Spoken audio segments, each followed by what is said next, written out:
How to use Drizly for party supplies and mixers. Well, Drizly officially shut down in March 2024. Its service has been integrated into Uber Eats. So what you want to do is you can order into an Uber Eats.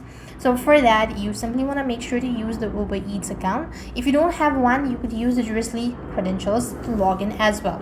After which, you just want to make sure to start by entering your delivery location to see which liquor store and convenience stores are available near you.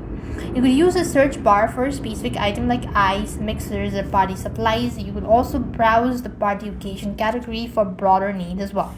You go to the home page, you can just go ahead and look for party supplies, or you just want to make sure to go ahead and search for it.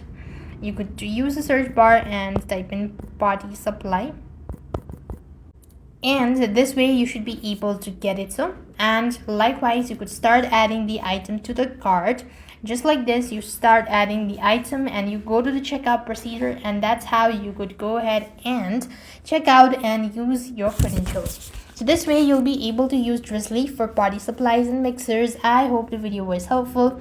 Make sure to like, share, and subscribe. Thank you for watching. See you in the next video.